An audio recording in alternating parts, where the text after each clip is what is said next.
welcome to another Betfred Sports video right here in the Quest Media Network studio. Peter, welcome back. There's only one place to start today, and that's in the World Cup because England beat Iran 6-2 on Monday afternoon. First of all, what did you make of the performance? Well, like the rest of the nation, it came as a fantastic surprise. It was a supreme performance. It blended the best of the old stages in that team, or the older players, and the new lads coming through, like Saka, who had a tremendous game. Grealish did well when he came on as well.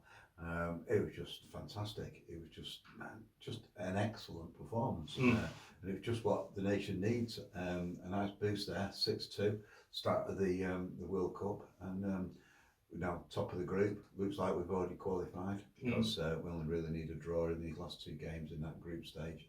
Although I think we'll go on and win it easily. Yep.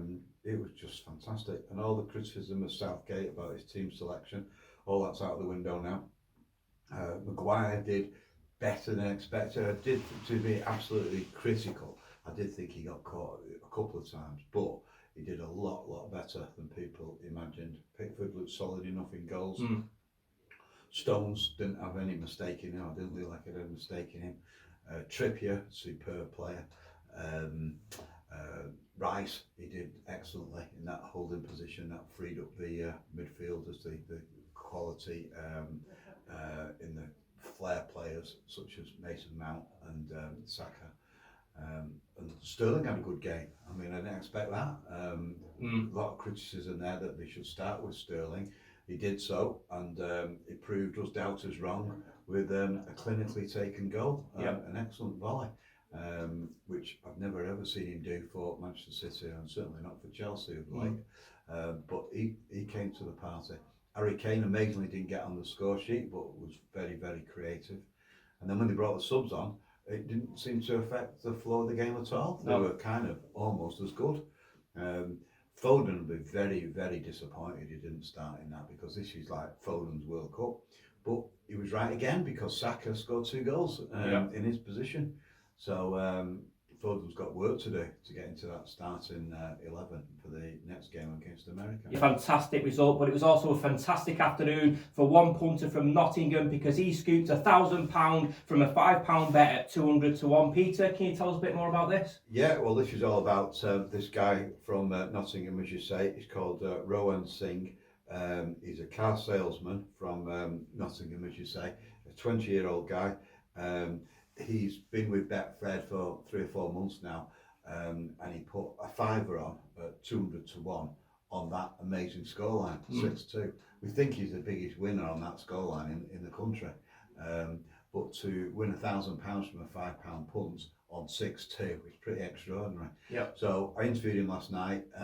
He said that everybody was in the car showroom. It can't be very busy at that time. But he said they were all cheering on Iran to score that last minute or 13th minute of additional time penalty.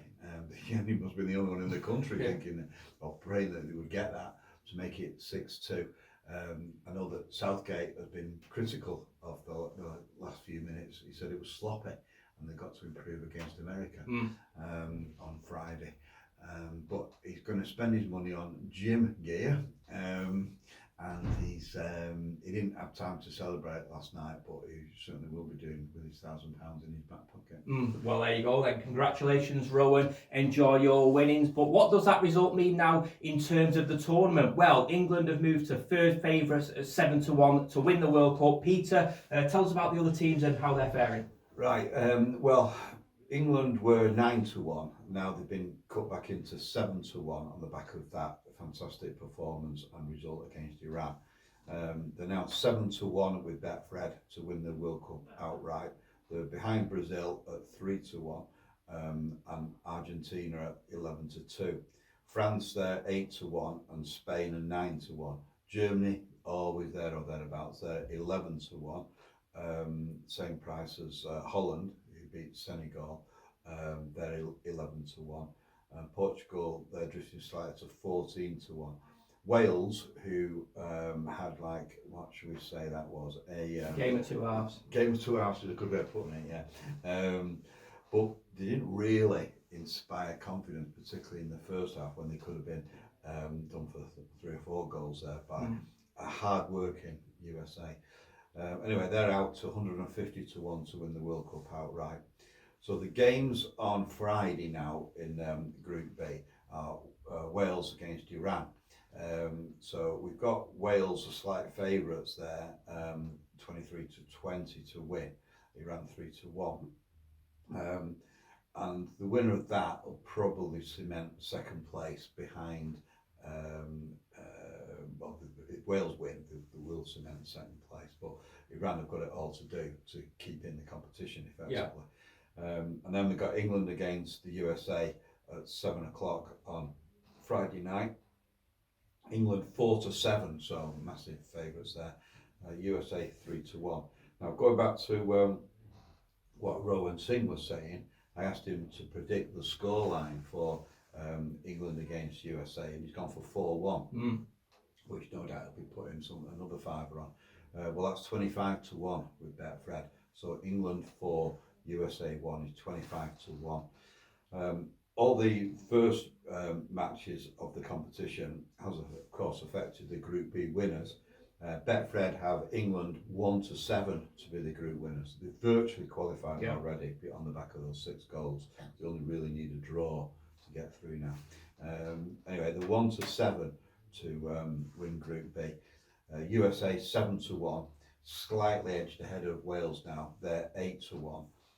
That's because of the first half performance and Wales having to drag themselves back into it with that Gareth Bale penalty.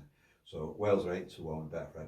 Iran, well, they're huge outsiders now to win the group, 125 to 1 to win Group B. Well, there you go, excellent stuff. A little tip from Rowan Singh, who's just scooped £1,000. He's predicting that England will beat the USA 4-1 on Friday. And if you fancy that scoreline, that is priced at Betfred at 25 to 1. Well, we're going to move into I'm a Celebrity. Get me out of here now, because as it currently stands, Hollyoaks Owen Warner is the favourite to win it. Peter, tell us a bit more about this. Yeah, he's now the favourite at 5 to 4. He's moved ahead of Jill Scott, who's she slipped slightly now, and just heard now that Jill Scott's gone equal favourite. So they're equal favourites now. Owen Warner's 5 to 4. Jill Scott's 5 to 4. She was the outright favourite before. Mike Tyndall 8 to 1, and Matt Hancock, who's divided the nation, the former health secretary. He was emerging as kind of a favourite among some people, maybe rebellious people who were voting for him. But people were saying that he was being bullied by forever being chosen for these horrendous challenges. And others were saying that he's got the gift of the gab and he's quite chatty. And a lot of it is to do with how much airtime you get and makes you more and more likely to pick up votes. Well, he's now drifted slightly from third favourite 8 to 1 to now 10 to 1 with Betfred to go on and win it. Boy George is a bit of a surprise package. He's on the drift now. He's gone out to 100 to 1. Excellent stuff. Well, there you go then. They are the latest odds from Betfred for I'm a Celebrity. Get me out of here. The World Cup's off to a flyer. It's been a fantastic start for England, and hopefully they can go and build on that in Friday's fixture against the USA. England are now first favourites to win the competition at 7 to 1. So if you fancy a punt on that or any other markets, Betfred stores are now open, but you can also bet online via their app.